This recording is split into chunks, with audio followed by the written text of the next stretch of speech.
Bienvenidos a la temporada 4 de Inspira, el podcast de Cargill donde buscamos conversar, inspirar y ayudar al mundo a prosperar. Mi nombre es Diego García y junto con mi compañero y amigo Omar Uriaga, en cada episodio platicamos con invitados que influyen y enriquecen nuestro trabajo diario. ¡Comenzamos! Muy buen día, bienvenidos a un episodio más de Inspira. Omar, buenas tardes, ¿cómo estás? Hola Diego, buenas tardes, bienvenidos a un episodio más de Inspira. Hoy muy contento de estar en un lugar muy especial y como siempre un invitado de lujo. Dinos primero dónde estamos. Volvimos a la UNAM, ¿no? Pero a otro lugar. Sí, estamos en la UNAM, estamos en un centro de enseñanza en Tlapacoya, en Veracruz. Ahorita que presentemos a nuestro invitado, seguramente él nos dirá el nombre completo del centro de enseñanza en el que estamos. O como yo lo llamo, Tlayacopan, porque tengo dislexia. Diego, No, tengo miedo, chale. ¿cuándo fue la última vez que viste una pulga o una garrapata? No, una garrapata, yo creo que con algún perrito mío hace muchos años. No, no es cierto, qué mentira, te estoy mintiendo. En ganado. Creo que en ganado, desafortunadamente sí. La última vez que vi una garrapata hace, no sé, 10, 8 años. Pero sí desparasitas a Cocón. No, Cocón siempre está desparasitado todo el tiempo, toma su pastilla de esas que duran muchos meses, así que Cocón siempre saludable. Pero sí sabías que las garrapatas no nada más afectan al ganado, sino también a los perros. Y por esa misma razón tengo mucho terror el día de hoy. Por eso no quiero caminar por muchos lugares. Porque el día de hoy estamos con un invitado de lujo. Miguel, ¿cómo estás? Bienvenido. Muy bien, Omar, muchas gracias. Los saludo con gusto. Igualmente, Diego, Miguel. y a todo el auditorio y a todos los que nos ven. Bienvenido, Miguel. Muchas gracias bienvenido al podcast tú y muchas gracias por recibirnos a este lugar que se llama, ¿el nombre completo es? El nombre completo es el Centro de Enseñanza, Investigación y Extensión en Ganadería Tropical, que es dependiente de la Facultad de Medicina Veterinaria y Zootecnia. Este centro es uno de los 7 centros que tiene la facultad y es el más grande en cuanto a extensión y se encuentra ubicado, Diego, en el municipio de Tlapacoya, en Veracruz. Tlapacoya. Prometo que al final lo voy a poder decir bien. Y son 3 ranchos, ¿no? Son 4 módulos de producción. Uh-huh. El centro tiene más o menos 284 hectáreas. Ok, wow. Y está dividido en módulos de producción. El módulo acuícola, que está casi enfrente de donde estamos situados nosotros ahorita. Ajá. En la carretera que va rumbo a Martínez de la Torre, saliendo de aquí del Clarín, que también se le conoce como Rancho El Clarín. A mano izquierda está el módulo de ovinos, donde se tienen los borregos Peliway. Aquí mismo está el módulo de doble propósito, que son vacas, ganado bovino F1 Holstein por cebú y algunas otras cruzas también con ganado cebuino. Y como a 20 minutos se encuentra otro módulo u otro rancho que se llama La Soledad, que tiene 114 hectáreas y ahí tenemos ganado cebú y es donde se genera el ganado F1 Holstein por cebú. Correcto. Súper. Pues antes de empezar, digo, hoy como director de este centro de enseñanza, cuéntanos algo chistoso, alguna anécdota o algo que hayas vivido con las garrapatas. Para continuar alimentando mi miedo. Para que Diego salga corriendo de aquí. Pues mira, algo que, primero, al ser un centro de enseñanza, pues obviamente que la principal función es la docencia. Recibimos aproximadamente 1,500 alumnos y alumnas de la Facultad de Veterinaria durante todo el año. Ok. Y algo que no deja de sorprenderme, que deja de ser también anecdótico, es que los alumnos y las alumnas cuando llegan el lunes, que es cuando inician sus prácticas, Uh-huh. pues me recuerda mucho a Diego y el terror que le tiene a las garrapatas, ¿no? Porque se forran, se ponen cinta masking, esta del tape. A ver, Diego, tú. Y vienen... como la que traigo yo. Exactamente. Y finalmente, pues obviamente es un lugar donde estamos en el trópico húmedo, que hemos tenido durante las últimas semanas sensaciones térmicas de 50 grados centígrados o más. Muy fresco. Pues se terminan destapando, ¿no? Claro. Y no les pasa nada, digo, no. ¿Ya ves, Diego? Así que no te espantes. Después vamos a hacer un recorrido por el rancho Y En el coche, ¿no? en el coche y esporádicamente nos vamos a bajar ahí en algún potrero. Sí, yo los acompaño desde el coche. Yo. Sí, y ahorita que veníamos de trayecto le venía contando bonitas anécdotas de esas que cuando te estás bañando dices, ah, caray, ¿y esa verruga? O ese granito y no es verruga, no es granito, es una garrapata que seguramente lleva ya días alimentándose de ti. Sí, es muy común, digo, estamos en un lugar tropical, trópico húmedo, y pues hay todas las condiciones de temperatura, humedad, precipitación pluvial para que el ciclo biológico de las garrapatas pues ocurra, ¿no? Claro. Y es algo que pues evolutivamente se ha dado y seguirá. Oye, Miguel, hoy hablas en tiempo presente, ¿no? De todo lo que ocurre en este centro, pero ¿cómo fue que llegaste tú aquí? Y la pregunta va en dos sentidos. ¿Cómo decidiste o cómo se dio la vida para dedicarte al mundo de los parásitos? Pero al mismo tiempo también cómo, o simultáneo, o consecuencia, ¿cómo llegaste a dirigir este centro? ¿Cómo fue que acabaste aquí?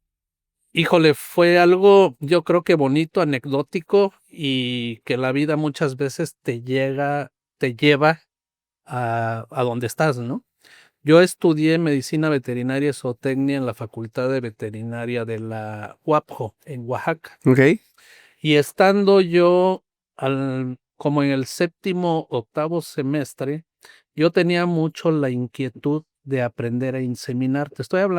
Les estoy hablando de hace 30 años o quizás un poquito más. Y tenía yo la inquietud de aprender a inseminar porque vengo de una familia que ha tenido ganado, yo he estado relacionado con el ganado desde niño y pues ahí yo creo que me nació también la vocación. Y aquí en la región de Martínez de la Torre hay un productor muy conocido que ya falleció y en paz descanse, don Antonio Manterola, que es un cebuista de mucho reconocimiento nacional e internacional. Entonces, lo conocíamos, hablamos con él y me dio la oportunidad de venir durante las vacaciones de verano a aprender a inseminar aquí en su rancho que está como a media hora y se llama Arroyo del Potrero. Y aprendí a inseminar con esas ampolletas que se descongelaban en hielo, que ya no se utilizan, y aprendí muy bien. Pero yo estando haciendo esa estancia, que por cierto, aprendí a inseminar de esa manera, aunque no me lo crean, estando ahí conocí al doctor Héctor Basurto Camberos, un académico de muchos años en la Facultad de Medicina Veterinaria y Zootecnia, que fue director de aquí del centro y que actualmente está en Tequisquiapan, Querétaro. Que solo, digo, ellos no lo van a poder ver, pero ahí está su foto. Es Así el doctor, el último de abajo de la derecha. Ah, sí. es correcto. Y estando ahí, llegó el doctor Basurto a hacer diagnóstico de gestación a las vacas de este señor Antonio Manterola, que ya le había hablado para presentarnos, y me dijo, oye, yo trabajo en el Clarín, en este centro, por si te interesa venir a realizar tu servicio social. Honestamente, yo no sabía qué era el Clarín, yo no sabía que existía. Pero pues para luego es tarde, ¿no? Por aquí terminé la carrera y me vine a hacer mi servicio social aquí.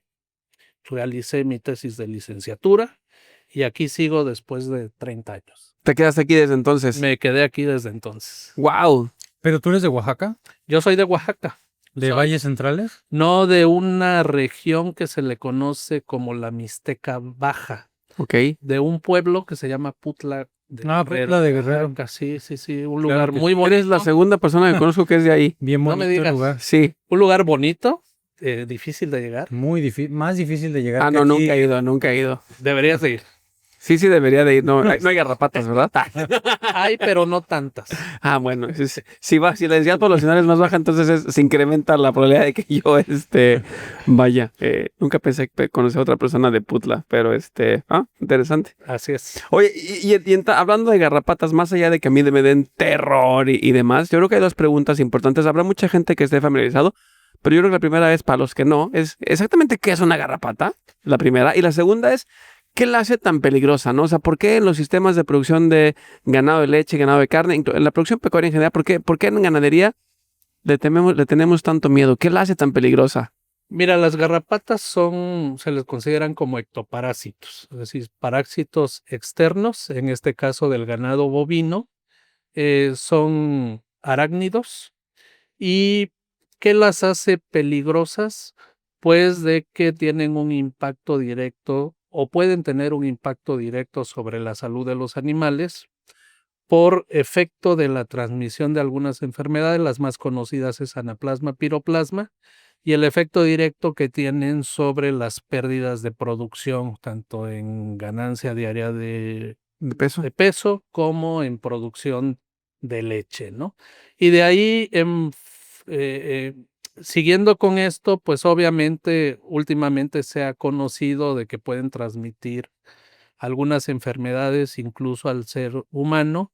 Y bueno, creo que esto ha sido muy mediático y causa precisamente pues que se les tenga muchísimo terror, ¿no?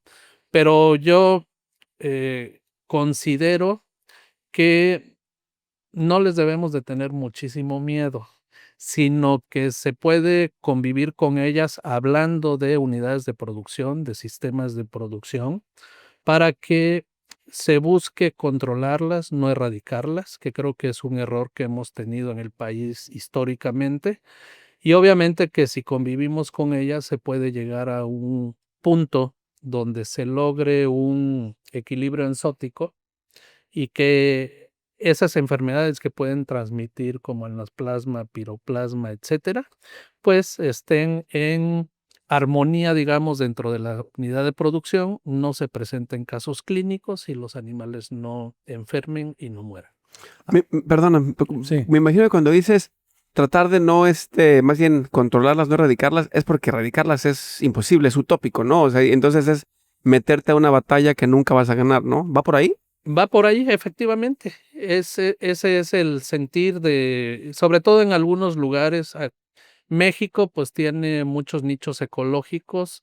Ustedes mismos ahorita lo que les costó llegar de la Ciudad de México a Tlapacoyan, Veracruz, vieron que hay diferentes tipos de ecosistemas y hay regiones todavía que son mucho más difíciles, hablando por ejemplo de Oaxaca, Guerrero, Colima, etcétera, que la situación de la erradicación está un poquito más complicada. Entonces, desde el punto de vista epidemiológico, podemos hablar de erradicación, prevención y control. En el caso de la garrapata, a mí me gusta hablar de control. Ok. Sí. Es decir, que estén las poblaciones en un nivel que no logren causar pérdidas económicas ni pérdidas en la salud de los animales. A eso se le conoce como umbral económico. ¿Qué ha pasado, Diego? Históricamente lo que explicaste muy bien, ¿no?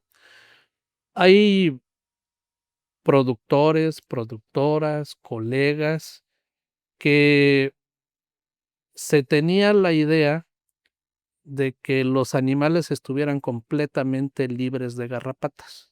Es decir, si yo voy a una unidad de producción y veo el ganado que tiene 2, 3, 4 garrapatas, pues a bañar a todos, ¿no?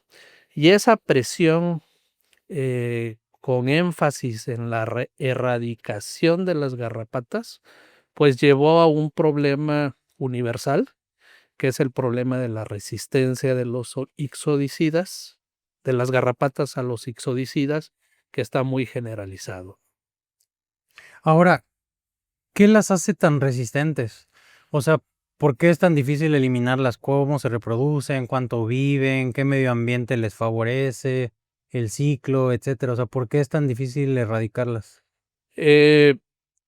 Precisamente por el ciclo, por los nichos ecológicos y por la situación cartográfica, digamos, que tiene el país, ¿no?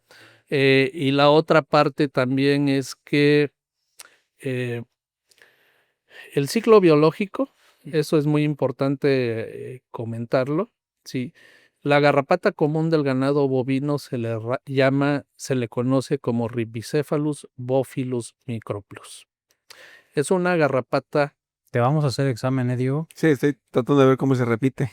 Rhipicephalus bophyllus Rhipicephalus microplus. bophyllus. Eso te lo voy a preguntar al final. Sí, junto con Con la pacoya. la pacoya. Esa garrapata en particular, que se le conoce como la garrapata común del ganado bovino, es una garrapata que tiene un ciclo biológico directo. ¿Cómo se reproduce? Tiene dos fases. Una fase parasitaria, que es la que nosotros generalmente vemos, ¿sí? Que es la que está infestando a los animales. Cuando vemos larvas, ninfas o garrapatas adultas, esas que parecen frijolitos, esa es la fase parasitaria. Pero hay una fase de vida libre que ocurre, ¿sí?, en la pradera. Cuidado. Aquí en el pasto, en el que ustedes no ven, pero aquí hay pasto abajo. Que ocurre en la pradera, ¿sí? Esas garrapatas adultas que parecen frijolitos se desprenden cuando ya están ingurgitadas, es decir, en su fase parasitaria lo que hacen es alimentarse y reproducirse. Se desprenden y ya en la pradera buscan un lugar donde tengan humedad, tengan buena temperatura y estén protegidos de los rayos ultravioletas y empiezan a poner huevos. Ponen alrededor de 3,000, 3,500 huevos y de ahí nacen los pinolillos. Entonces, de cada garrapata se reproducen miles. Wow. Y esas garrapatas, cuando ya esos huevos eclosionan, las larvas, lo estoy platicando así de una manera resumida, las larvas se suben al pasto y se paran con dos manitas hacia arriba. Como muy tiernas ellas, ¿no? Así, Muy tiernas. muy amistosas. Muy tiernas en racimitos, arriba de las plantitas, esperando que pase algo. Generalmente una vaca, un becerro, se sube. Un Diego. Un Diego y empieza otra vez el ciclo biológico. ¿Cuánto tiempo pueden vivir ahí en el pastizal, ahí esperando que pase? Semanas, No. meses, dependiendo de las condiciones climatológicas. Ok. Entonces, pero lo interesante de esto, y que está relacionado con las preguntas que me acaban de hacer, es que de 100% o de una población de 100 garrapatas, alrededor de 5 están sobre el bovino y 95 están en su ciclo de vida libre. Entonces, ¿eso qué implica? Que generalmente los calendarios de control de la garrapata se enfocan a la fase parasitaria, pero aquí, A las 5 que están arriba. pero aquí abajo no hacemos nada, ¿no? Algo más me habías preguntado, No, pregunté el tema del ciclo biológico, el factor ambiental, qué medio... Y la resistencia, ¿no? Un poquito de la resistencia. Sí, el factor ambiental, pues bueno, algo que también creo que es importante considerar es que las garrapatas, las dinámicas poblacionales, es decir, hay épocas que hay muchas y hay épocas que disminuye la población. Y esto es muy importante porque puede variar entre regiones o entre lugares. ¿Cuándo hay muchas garrapatas? Cuando tienen las condiciones climatológicas ideales. ¿Cuáles son esas? Alta temperatura. Cumple. Alta humedad. Se cumple. Sí, y precipitación. También se cumple, ¿no? Y también se cumple durante muchos meses del año. Pero después viene otra época, por ejemplo, aquí en Tlapacoya, en Veracruz, que empieza a partir de noviembre, que la temperatura empieza a disminuir. Tú dices, no se cumple. El fotoperiodo también empieza a disminuir, ¿sí? Y aunque haya mucha humedad. Entonces, eso hace que en algunas épocas como el verano, las condiciones sean propicias para que haya una explosión en la cantidad de garrapatas. Y otras épocas como la época del norte es que las condiciones climatológicas per se pues ayuda a que no haya. Entonces, eso se le conoce como dinámicas poblacionales, que pueden cambiar, digamos, de la zona del Golfo a la zona del Pacífico, ¿no? ¿Para qué nos ayuda? Para realmente enfocarnos a las estrategias de control Ujú. en las épocas donde hay mucho.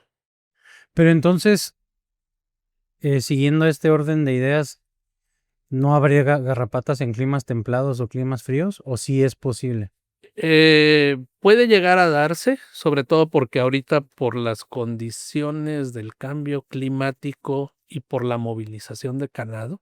O sea, por ejemplo, nosotros estuvimos la semana pasada en el Día de la Productora y del Productor en Tequisquiapan, en otro de los centros de la facultad, y escuchando las pláticas, algunos productores y productoras decían que había garrapatas en su ganado, que se estaban presentando casos.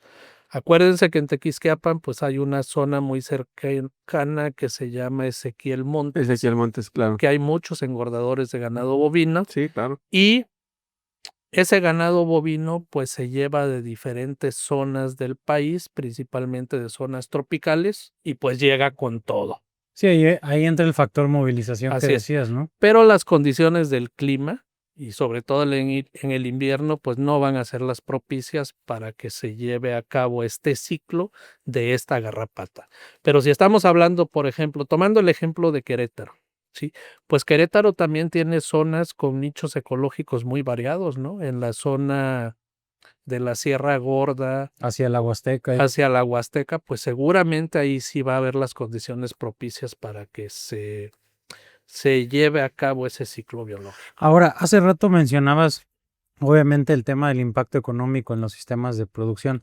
¿Hay algún indicador o métrica que digas, el tema de garrapata impacta X porcentaje tanto de producción de leche o producción de carne? Sí, claro, se habla por ahí de pérdidas en la producción entre un 10, 15 o hasta 20% dependiendo de esas cargas parasitarias. Ok. Pero algo también importante dentro de la métrica y que hablábamos hace un rato de que la idea es controlar, no erradicar, ¿sí? Y yo les mencionaba sobre el umbral económico.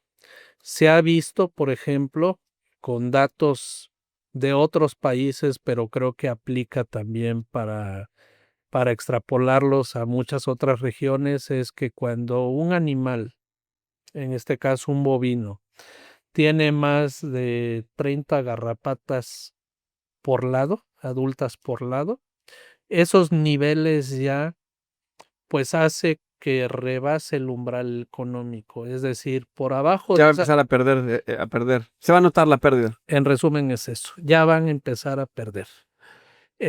Hablando obviamente en términos de ganancia de peso, producción de leche. ¿Y qué tan fácil es, Miguel, siguiendo lo que estás diciendo, este ejemplo, qué tan fácil es, una vez que se treparon las primeras muy tiernas, qué tan fácil llegan a 30 de cada lado? Bueno, aquí hay muchos factores, ¿no? Por ejemplo, el factor raza. Es conocido, por ejemplo, que el ganado hablando de trópico, Ujú. que el ganado que tiene más porcentaje de europeo o una vaca Holstein pura, pues es altamente probable que en el corto tiempo no solo tenga 30 garrapatas, sino tenga cientos o miles, ¿no? Entonces, en esas épocas de alta población de garrapatas, que es en el verano, es factible que una alta población, hablando de un 20, de un 30% de la población total de animales, puedan llegar a tener cargas parasitarias significativas. Ok. Ahora, en el tema de anaplasma y piroplasma, digo, sin entrar en En detalle. toda una clase de anaplasmosis y piroplasmosis, ¿qué es y cómo impacta en la producción pecuaria? Bueno, la anaplasma y la piroplasmosis son enfermedades que son transmitidas por la garrapata y en este caso, pues estamos hablando de la garrapata Rhipicephalus bophilus microplus, que obviamente también hay otras como Amblyomma mixtum que pueden tener un efecto, ¿no? Ujú. ¿Cómo afectan? Pues se presentan con casos clínicos muy severos, que es muy probable que si no se atienden de manera correcta y de manera apropiada, pues los animales se debilitan mucho y pueden llegar a morir. Pero aquí también esto está relacionado, Omar, con la resistencia que puedan tener los animales a estas enfermedades. Yo de alguna manera muy coloquial, a veces platicando con colegas o con productores y productoras, les digo que las garrapatas no son tan malas. A ver, me interesa. Si tenemos un animal que desde pequeño esté en contacto con esas garrapatas y esas garrapatas les estén transmitiendo estos patógenos que causan la enfermedad de anaplasmosis y piroplasmosis, esos animales al estar en contacto pues van generando resistencia. Es como si Una vacuna natural. una vacuna natural. Lo dijiste perfecto, Diego. Aún así prefiero estar lejos. Puedes vacunarte hoy, Diego. Una vacuna natural, que es lo que se le conoce como equilibrio enzótico.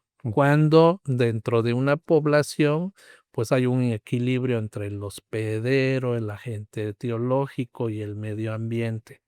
¿Qué pasa con estas enfermedades? Que limitan mucho el aspecto del mejoramiento genético. Por ejemplo, si yo quiero traer un toro de Tequisquiapan, que en la facultad tiene unos animales limusín de registro preciosos. Si yo quiero traer un becerro o un toro para que se venga de Semental aquí a Tlapacoyan, Veracruz, en el rancho del Clarín, del Seyej, pues ese toro, al venir de una zona libre de garrapatas y de estas enfermedades o que se presenten con muy baja frecuencia, pues es altamente probable que en pocas semanas se enferme, sí, que sufra mucho y que a lo mejor se muera. Entonces, y eso nada más por mencionar una raza, ¿no? Pero podemos hablar de muchas otras razas y por eso se dice que limita mucho el mejoramiento genético. ¿Qué opción tenemos? Pues obviamente inseminación artificial, transferencia de embriones, etcétera. Ahora, en temas de control de garrapatas, ¿cuáles son las estrategias actuales? Lo más común que se hace. Lo más común y tal vez lo más efectivo, ¿no? Ajá. También, ¿no? O sea, porque no necesariamente que sea lo más común, es lo más efectivo, ¿no? Sí. Sí, bueno, aquí yo creo que tenemos que pensar y hablar Ajá. sobre un manejo sostenido o un control sostenible de la garrapata en las unidades de producción. Históricamente y durante las últimas décadas, el control de la garrapata se ha basado en el uso de los productos químicos Ok. de diferentes familias, ¿no?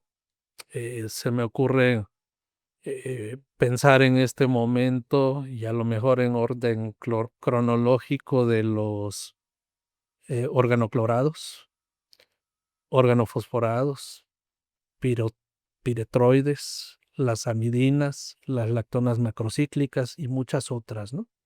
¿Qué ha pasado? A través del tiempo, al ser la única herramienta de control y que se cayó primero en un mal uso y segundo en un abuso de la utilización de estas moléculas. Es decir, se bañaba a consideración de quien estuviera a cargo de la unidad de producción y de tal manera que pues hay unidades de producción que están bañando cada semana, cada 15 días, cada 3 semanas, ¿no? Dependiendo de las condiciones y de la parasitosis que se tenga. Eso obviamente a qué nos llevó a que cada vez y en un menor tiempo se fuera presentando y exacerbando el problema de la resistencia a estas moléculas.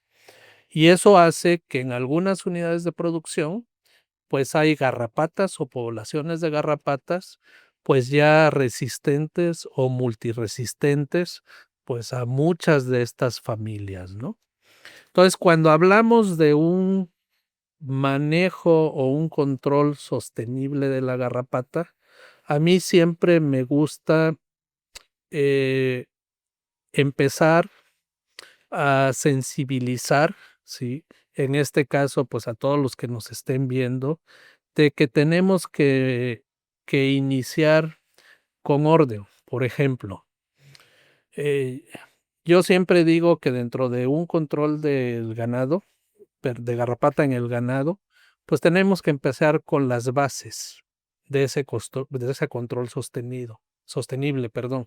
¿Cuáles son esas bases? Pues tener animales bien alimentados. Claro, de inicio, ¿no? La De base. inicio. Porque si tenemos un animal bien alimentado, ese animal es capaz de enfrentar a las garrapatas, a los parásitos en general y a todas las enfermedades. ¿Por qué? Porque es capaz de montar una respuesta inmune. Podemos generar una población de animales que sea resiliente y resistente, en este caso a las garrapatas. Si tenemos animales mal alimentados, que en el trópico, por ejemplo, en becerros de crianza, se le llaman becerros cubeteados. ¿Sí? ¿Qué quiere decir esto? Que pues están muy mal alimentados, que se les da lo mínimo de leche, sin alimento concentrado, sin algún complemento alimenticio. Todos son becerros que son criados en unas condiciones malas de alimentación. Entonces esos animales pues son muy susceptibles, ¿no? El otro punto que siempre me gusta marcar como base es las razas o sus cruzamientos, La parte genética. la parte genética. Entonces, si la parte genética nos equivocamos, por ejemplo, que yo quiera traer ganado Holstein aquí a Tlapacoya, va a ser un cuento de nunca acabar. ¿Por qué? Porque el ganado europeo, lo sabemos, ¿no? Es ganado mucho más susceptible no solo a las garrapatas, sino a muchas otras enfermedades, a las condiciones del clima mismo, ¿no? El aspecto de bienestar animal. ¿Qué animales pueden tolerar mejor o ser más resistentes a estos ectoparásitos? Pues los cebuinos o los criollos. ¿Por qué? Porque evolutivamente pues, se han desarrollado en este tipo de, de climas o de nichos ecológicos y que tienen la capacidad de resistir o tolerar mejor estas poblaciones de garrapatas. Entonces estamos hablando de dos bases. Uno, genética. Dos, alimentación. Y de ahí el otro punto que a mí me gusta mucho también sensibilizar es sobre el uso de los productos químicos. O sea, los productos químicos no son malos. Yo creo que en el corto periodo o a mediado plazo van a seguir siendo indispensables en las estrategias de control de la garrapata. Entonces, ¿esto qué quiere decir? Que debemos de usarlos bien y que tenemos que ser más responsables, ¿sí? Porque a todos nos conviene que haya estos productos que nos sirvan. Y cuando hablo a todos y a todas nos convienen, estoy hablando de productor y productora, que tenga un producto que realmente haga su trabajo, que controle esas cargas parasitarias. Le conviene a la industria farmacéutica, ¿sí? ¿Por qué? Porque generar un producto químico nuevo, una molécula nueva, pues lleva muchísimos años o décadas de investigación y también trae consigo un costo muy importante, ¿no? Para que cuando salga al mercado, pues ese producto siga mucho tiempo prolongándose, ¿no?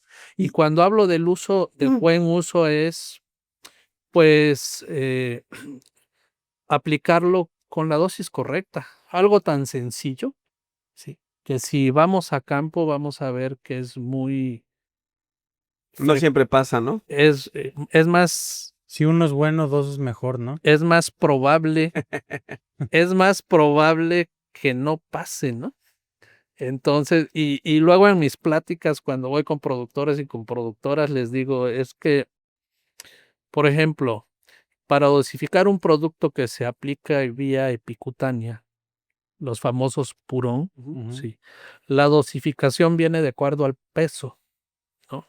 Y yo les digo, a ver, vamos a calcular el peso de ese bovino o de ese becerro. El rango es así, ¿no? El rango es así, pero luego hay un efecto, pues chusco también con el cálculo del peso. Y les digo, si el producto me costó 20,000 pesos, yo calculo el peso de mis animales menor. Claro, pesan, me conviene que pesan más, numéricamente me conviene que pesen Sí. menos. Si el producto es muy barato, los animales los veo más grandes. Entonces, ¿ahí qué estamos haciendo? Subdosificando o sobredosificando. Entonces, es muy importante hacer el ejercicio. Tomarse, yo siempre les digo, tómense 5 minutos. ¿Para qué? Para que lean las recomendaciones de esas etiquetas que vienen en los productos. Que vean si son viables para usar en animales. Que vean cuál es la dosis correcta y cuál es la vía de aplicación. Entonces, tiene que haber una mayor responsabilidad de todo mundo en el uso de esos productos químicos. ¿Por qué? Porque quiero dejarlo muy claro, van a seguir siendo, sí, indispensables para el control de las garrapatas. ¿Qué más? Conocer cómo funcionan. Por ejemplo, tenemos instituciones, yo siempre les echo porras, pues muy, muy padres, muy importantes en el país, ¿no? Por ejemplo, el CENAPA en Jiltepec, Morelos. Si nosotros les mandamos poblaciones de garrapatas al CENAPA, ellos nos pueden hacer un análisis sobre a qué productos son resistentes y a qué productos son susceptibles esas garrapatas de un rancho en particular. Y nos regresa la información y nos dice, tú puedes bañar con organofosforados, piridetroides, amidina, pero no uses estos. ¿Por qué? Porque no te van a funcionar. Y ese servicio es un servicio gratuito. Wow. Entonces, son herramientas que tenemos que pensar en utilizar en esas estrategias de control sostenible. Y ya digamos, en la última parte de esa pirámide, pues podemos pensar en algunas otras estrategias no químicas o de control integrado o de controles biológicos que se pueden montar muy bien. Oye, y escuchando eso que dices, suena como que está todo muy completo, ¿no? O sea, yo hoy, después de estos minutos que llevamos, me siento un poco, o un mucho más tranquilo. Digo, todavía no sé si quiero caminar en los pastizales, pero creo que me siento más tranquilo. Pensando en un tema de negocio y de exportación, ¿no? O sea, habitualmente luego, sobre todo Estados Unidos, ¿no? Que puede ser el que tenemos aquí al lado, puede tener algunos controles. ¿Cómo estamos en nivel de cumplimiento de estándares internacionales para exportación de animales? Ahora que hay de repente ruido, no por garrapatas, sino por otras cosas, pero ¿cómo estamos ahí como país? Bueno, yo creo que tenemos muy buenas instituciones y obviamente que se tienen ahí la reglamentación institucional para cumplir con diferentes estrategias, ¿no? Por ejemplo, si estamos hablando de exportación de ganado bovino en pie, pues estos animales obviamente tienen que ir limpios completamente de garrapatas hacia la frontera y de ahí a la exportación. Y de ahí tenemos zonas de, del país, sobre todo las que están en los trópicos, tanto húmedos como seco de México, que son zonas endémicas de garrapatas, tanto Rhipicéphалus como Amblioma. Pero esos animales obviamente pueden ser movilizados si van limpios de este ectoparásito, ¿no? Ahora, para los que quizás no están muy familiarizados con todo el proceso regulatorio, ¿qué pide Estados Unidos para el tema de exportación? ¿Se tienen que bañar al salir del lugar de origen, en el traslado, en algún punto, si es que sobrepasan ciertos kilómetros y al llegar, o cuál es el procedimiento hasta que cruzan la frontera. Sí, hay varios filtros, que son las famosas casetas de inspección, donde van, y obviamente en la medida en que se van acercando hacia el norte, se van haciendo mucho más estrictas, y llega un punto donde si llegan a supervisar a los animales y ven que llevan garrapata, los bajan, los tienen que bañar y no movilizarse hasta que estén libres de la misma, ¿no? Más o menos. Ok. ¿Cuánto tiempo llevas dirigiendo el centro? Alrededor de 9 años y medio. Bueno, te voy a hacer una pregunta difícil que no tiene nada que ver con garrapatas. Así como tú vas a hacer que repita el nombre de la especie y subespecie de las garrapatas al rato. En estos 9 años, ¿cuál ha sido el momento que más orgullo te da? Cuando volteas y ves los 9 años y dices, este es el momento en el que mejor me he sentido, más orgulloso me he sentido.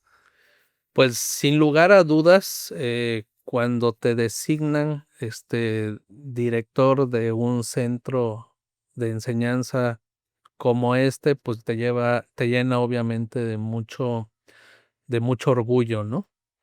¿Por qué? Porque bueno, es un centro que desde el punto de vista académico tiene profesores y profesoras de mucho reconocimiento nacional e internacional en sus distintas áreas. Y bueno, yo llegué aquí, les comentaba al inicio de la plática, como alumno de servicio social y como tesista, ¿no? Entonces, muchos profesores y profesoras hasta la fecha, pues yo les hablo de usted, ¿no? Y llevamos 9 años y medio donde ellos me dicen, háblame de tú, y yo les sigo hablando de usted, ¿no?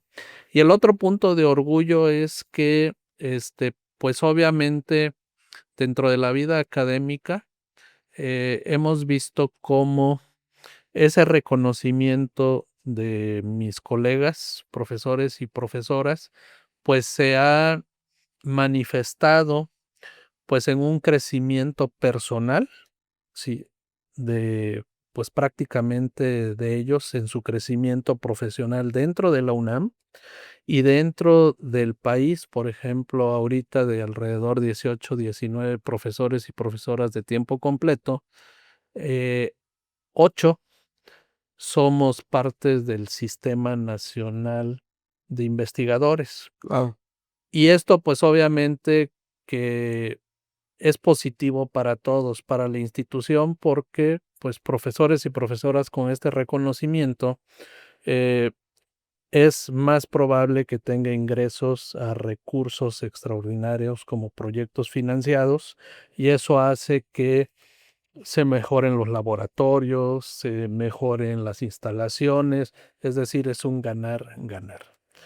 La otra parte también muy satisfactoria pues es ver cómo el centro cumple con sus objetivos desde el punto de vista de docencia, y al recibir 1,500 alumnos y alumnas que vengan aquí después de muchos baches, Después de un camino largo y sinuoso. después de un camino largo y sinuoso, que llegan, se ponen el overol, las botas, que están a 50 grados centígrados, en un potrero llenos de garrapatas, pero se van satisfechos por las clases, las enseñanzas que reciben del centro, de todo el profesorado, y que también, pues muchas veces es la primera vez que tienen el contacto con un bovino, con una vaca cebú, que es muy diferente, y platicando con ellos o con las alumnas también,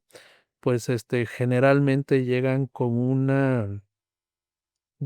miedo por enfrentarse pues a lo nuevo, y que en este caso lo nuevo es ganado cebú, que vienen de la Ciudad de México pues convencidos y convencidas de que son animales peligrosos, que van a patear, que los van a lastimar, etcétera. Pero después de una semana o de 2 semanas, Cuando ya estuvieron trabajando con esos bovinos, los inyectaron, los desparasitaron, los bañaron, pues se van con una idea completamente diferente, ¿no? Entonces, De hecho, corrígeme si estoy mal, pero según yo, digo, todos los centros de la UNAM son bonitos y tienen sus particularidades, pero según yo, Martínez de la Torre o el Clarín es de los centros con más alta demanda de alumnos tiene, sí, así es. a pesar de las garrapatas, Diego. A pesar de las garrapatas. Yo pensé que ese sería el más bonito y dije, ya quiero ver que vayamos a Tequisquiapan y digas eso. Con el doctor, A ver cómo nos va. Podemos decir en este momento, en este momento, ¿no? Que está lloviendo. Ah, bueno, sí, justo en este momento. Sí, es un centro que tiene sí es de los de más alta demanda. es de los de más alta demanda porque tiene las características y las condiciones. No sé si lo conoces, Diego, un poquito más a profundidad, pero por ejemplo aquí, además de esos 4 módulos de producción que tenemos, contamos con un albergue. Son 3 edificios con una capacidad de albergue de alrededor de 108 alumnos de manera simultánea, donde los alumnos se pueden hospedar de manera gratuita, tienen aire acondicionado, tiene internet, con fallas, con todo lo que quieran, pero lo tienen. Tienen agua caliente, tienen Sky, todas las condiciones para que puedan aprender. Una biblioteca impresionante, Creo que es justo donde nos vamos a quedar hoy. No, no, no. pero hay garrapatas. Híjole, ya ves. Oye, y regresando tantito a las garrapatas y ya casi para terminar, ¿alguna línea de investigación que estén haciendo aquí en este centro sobre garrapatas o algo así? Sí, varias. Mira, les platico. Ahorita, de hecho, este mes vamos a empezar las evaluaciones en ranchos. Vamos a visitar aproximadamente 100 unidades de producción de 10 municipios de la región Ok. para tomar muestras de garrapatas y ver y conocer cómo se encuentra la situación actual de la resistencia. Pero no solo las garrapatas, sino que queremos también evaluar poblaciones de garrapatas en algunas otras especies dentro de las unidades de producción. Esa es una línea que ya está en camino. Otra de las líneas fuertes del centro es en la búsqueda de alternativas de control de esas garrapatas, porque hasta ahorita estamos hablando de un manejo sostenible, partiendo vuelvo a repetirlo, de la genética, de la buena alimentación, del buen uso de los productos químicos. Y por último, pues tratar de integrar algunas alternativas de control no químicas, ¿sí? Para llegar a un esquema de control integrado de las garrapatas, donde sí vamos a usar químicos, pero en una menor cantidad. Esto va a hacer que haya menos acumulación de productos químicos en leche, en carne, en suelo, en agua, ¿sí? Pero además, pues usemos esas alternativas. Y dentro de esas alternativas, una línea de investigación fuerte es el uso de hongos entomopatógenos. Hace un rato les decía que en la fase del ciclo biológico de vida libre, se tiene qué porcentaje de población. Empiezo con el A examen. ver, Diego, empiezas tú. Luego Dijimos, ya yo las difíciles. A ver. de 100 garrapatas, hay 5 sobre el animal. Sí, 5 sobre el animal y las otras 95 están Eso. ahí en un pasto esperando ahí treparse a otro bovino de preferencia. Exactamente. Entonces, esas garrapatas de vida libre, sí, tienen enemigos naturales también. Y dentro de esos enemigos están los hongos entomopatógenos. Son hongos que están en el suelo, que están en las unidades de producción bovina, porque hemos muestreado muchos ranchos y hemos llegado a aislar más de 60 cepas de hongos entomopatógenos. Y esos hongos se pueden utilizar se aplican directamente sobre los animales. Esas conidias, esos hongos se pegan sobre la cutícula de la garrapata, crecen y se alimentan de ella. O Ok. también ha habido algunos esquemas donde se esparcen sobre las mismas praderas, ¿no? Ok. Otra de las estrategias también de control y que ha habido resultados pues muy favorables es el control mediante el pastoreo rotacional. ¿Qué es esto? Que si nosotros rotamos las praderas, eh, por ejemplo, el año pasado terminamos un experimento que duró 3 años, donde evaluamos un grupo de animales que estaban en pastoreo continuo. Es decir, esta mesa es nuestro potrero y las vacas estuvieron en este potrero de manera constante durante todo el año, sin moverse de ahí. En la misma superficie del potrero, nosotros esta mesa la dividimos en varias fracciones e íbamos rotando al ganado de fracción en fracción para que regresaran al mismo lugar en 30 días. Es decir, un tiempo de recuperación de la pradera de 30 días. Y un tercer tratamiento en la misma superficie de la pradera, donde los animales iban cambiándose de potrero de fracción en fracción, pero regresaban a la primera fracción después de 45 días. Es decir, un tiempo de recuperación de 45 días. ¿Vale? ¿Qué pasó? Esto viene de la hipótesis de que mucha gente, donde me incluyo yo, muchos colegas, decíamos que la rotación, que el pastoreo rotacional ayuda al control de la garrapata. Y yo lo decía y lo repetíamos y lo hacíamos. ¿Qué pasó? Cuando evaluamos el pastoreo rotacional a 30 días, vimos que ese pastoreo rotacional no solo no controlaba la garrapata, sino que la potencializaba. Salía peor. Salía peor. Y eso encontramos un solo artículo que publicaron los brasileños hace algunos años y coincidía perfectamente. Pues ellos ya lo habían visto. Lo habían visto en un sistema de pastoreo de 20 días. Nosotros de 30, que son ciclos cortos, Ajá. y pasó lo mismo. No solo no controló, sino que aumentó. Pero el de 45 días funcionó de maravilla. En esos no hubo prácticamente garrapatas y no necesitamos bañar durante prácticamente 3 años. Entonces, como una alternativa, ese sistema de pastoreo rotacional de 45 días funcionó muy bien en estas condiciones con los pastos que tenemos nosotros aquí, ¿no? Entonces, son de las, ¿qué otras estrategias o qué otras alternativas? Pues el uso de vacunas contra garrapatas, que lo estamos evaluando con muchos otros colegas de instituciones del país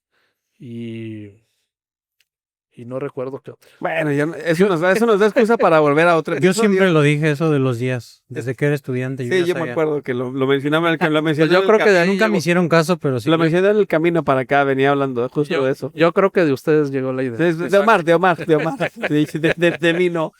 Estamos empezando a llegar al cierre del episodio, Miguel. Da para más, seguramente hablaremos en otro momento. Yo me estoy llevando 3 cosas. La primera es que soy capaz de pronunciar Rhipicephalus, Bophyllus microplus o microplus, algo así. Saqué como 8, ¿no? Más o menos. Casi fuiste capaz. Casi fui capaz de pronunciarlo. La segunda, creo que estoy en condiciones de escribir, si bien no un libro, por lo menos una publicación tal vez en Instagram de la maravillosa vida de las garrapatas. Y tal vez hablar de las 5 que están arriba y las 95 que están ahí esperando. Tenemos una tradición. Omar siempre hace las preguntas, hace el cierre del episodio y hace las preguntas verdaderamente difíciles, perdón. Pero yo, antes de dejarlo con Omar, te preguntaba yo otros momentos que más te dan orgullo. De una manera muy breve, ¿qué le dirías a aquellos jóvenes que hoy todavía no necesariamente se han decidido a estudiar medicina veterinaria?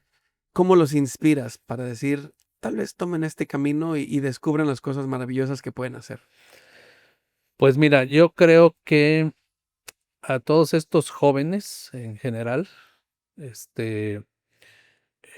Pues yo lo primero que les diría es que lo que vayan a hacer, lo hagan con pasión, con ganas, porque creo que debes de llegar a tu trabajo con ganas, sin que traigas un peso encima. Y algo que siempre les recomiendo que es la lectura.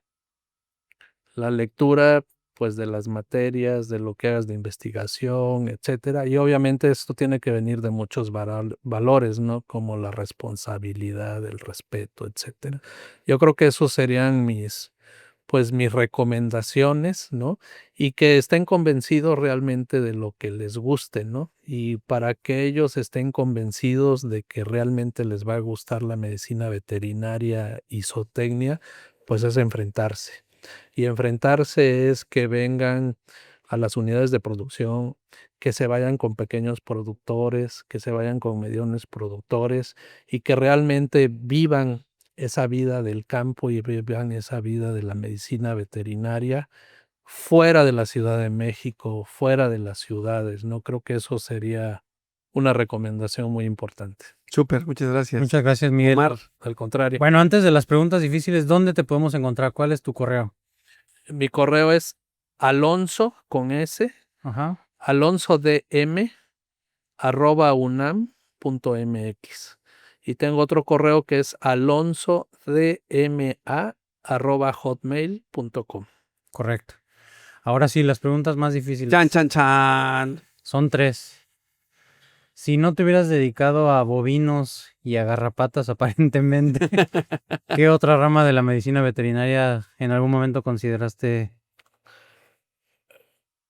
Pues yo inicié en el área de reproducción de bovinos. Ok. De hecho, aquí en el centro empecé en el área de reproducción, en la parte de inseminación, sincronización, etcétera. Pero llegó un punto donde, pues, la misma facultad, creo que fue bastante bueno, dijo, pues ya tenemos muchos reproductólogos ahí en el CEIEG y en el Clarín, y Ujú. muy buenos, ¿no? Entonces, pues lo entendí muy bien. ¿Entendiste el mensaje? Entendí el Mensaje mensaje. recibido. Necesitamos gente que se capacite en el área de salud.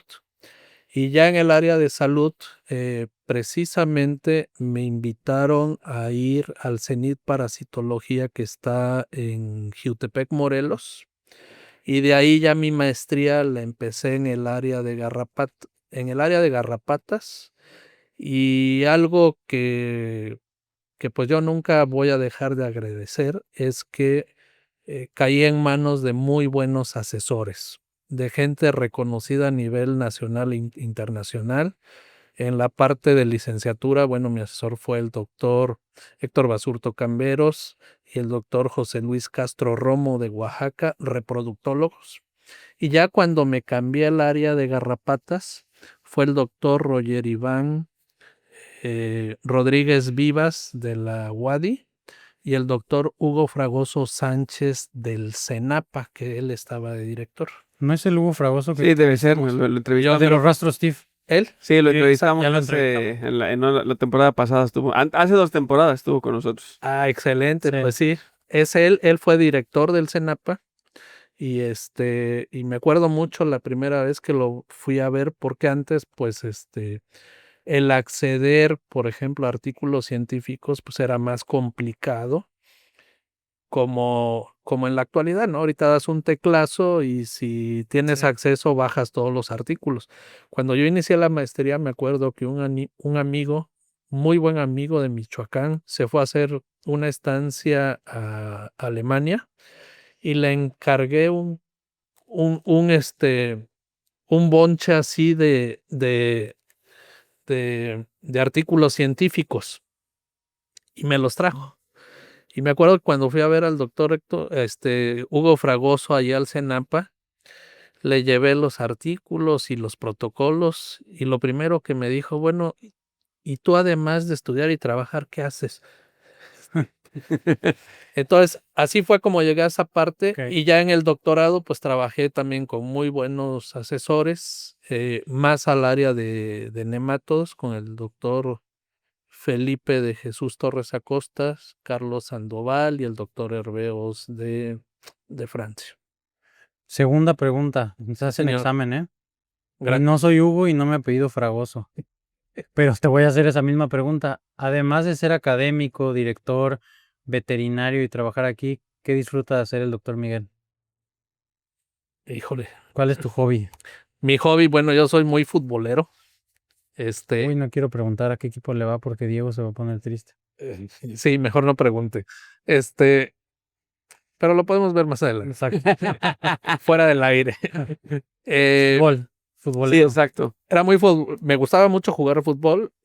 Ya no puedo, lo tengo prohibido por una cuestión de espalda. Pero soy fan de seguir diferentes ligas, ¿no? Otro de los hobbies también que ya no los puedo hacer, pero que también lo hacía con cierta frecuencia, es montar a caballo. Eso lo disfrutaba muchísimo. Se le llama aquí a nivel de provincia, campear, Ok. que es subirte en el caballo, ir a revisar. Y algo que disfruto mucho también, pero que a lo mejor no está tan desligado del día a día o del quehacer y de mis funciones académico-administrativas, es caminar en las tardes y ver... Y buscar garrapatas. A veces Colectas. buscar garrapatas, pero sí, por ejemplo, ver la condición de que los animales estén bien, que disfruten, que tengan comida, etcétera. Esa parte también la disfruto mucho en el día a día. Súper. ¿Real Madrid o Barcelona? Real Madrid. ¿Color favorito de Excelente. caballo? El Colorado. Diego es un experto ya en Prieto. colores. El mío es el prieto. El Prieto. No, yo el Colorado. No, el mío es el prieto. Y la última pregunta y más difícil de todas. ¿Por qué está cerrada la quesería? Porque Es que todo el camino le fui presumiendo los me dijo, quesos. no, hombre, vamos a comer unos quesos. porque Y hoy no abrió. se abre de 8 de la mañana a 2:30 de la Ah, tarde. ok. Pero mañana seguramente va a estar abierto. Entonces ya quedamos en la evidencia que llegamos más tarde. Exacto.